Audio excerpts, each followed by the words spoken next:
আজকে নাগরিকতা নিয়ে যে কথাগুলো হয়েছে, কিছুদিন আগে দেখা গিয়েছে যে আমাদের একজন মিনিস্টার বাইক প্রদর্শনী করছেন হেলমেট ছাড়া। তো কিছু কিছু দেখা যায় যে পুলিশ প্রশাসনও হেলমেট ছাড়া বাইক চালিয়ে যায়। আপনি এই বিষয়টাকে কীভাবে দেখছেন? এই বিষয়টা এটা তো ওদের মানে যারা পাওয়ারে থাকে তাদের হয়েই পুলিশ কাজ করে, সে যেই আসুক। এইটা নিয়ে এটা প্রতিবাদ বা আন্দোলনের জায়গা আমাদের তৈরি করা হচ্ছে, অন্তত নাগরিকের থেকে, যে সবাইকে সমানভাবেই আমাদের বিবেচনাটা করতে হবে।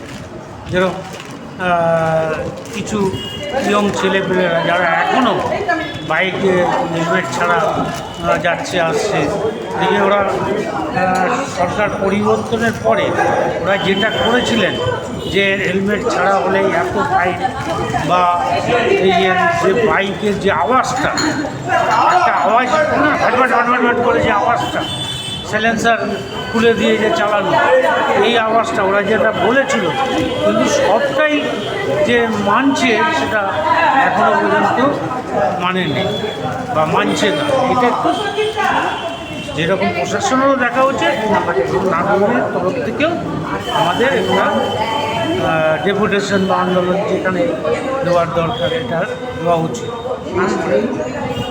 নিতিনজি বলছেন যে 20% ইথানল পেট্রোলের সাথে মিশে গেলে পরে আমাদের পেট্রোল কনজামশন অনেকটাই পরিপূর্ণ হবে। ইনফ্যাক্ট আরও ভালোভাবে সব কিছু, তেলের দামটাও নাকি একসময় উনি বলেছিলেন যে তেলের দামটা কমে যাবে। তো এখন কনজিউমাররা বলছেন যে পেট্রোল যেটা ভরা হচ্ছে তাতে ইঞ্জিন অনেক ক্ষেত্রে সিজড হয়ে যাচ্ছে বা ইঞ্জিনের ক্ষতি হচ্ছে।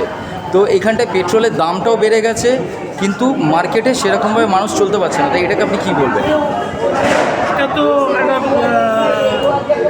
আমাদের যেটা কেন্দ্রীয় সরকার এবং পুরোপুরি আমেরিকার ট্রাম্পের দাস হয়ে গেছে।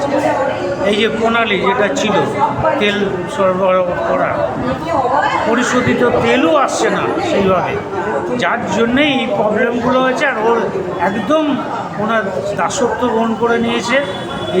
এরা গ্যাস আর তেলটা এই কেন্দ্রীয় সরকার গরিব মানুষের উপর এইভাবে চাপিয়ে দিয়েছে। এটা নিয়ে আমাদের আন্দোলন হয় না তেল, আমরা নাগরিকের থেকে এই বিষয়ে নিয়ে আমরা মাঝে মধ্যে সেমিনার আলোচনা করেই থাকি।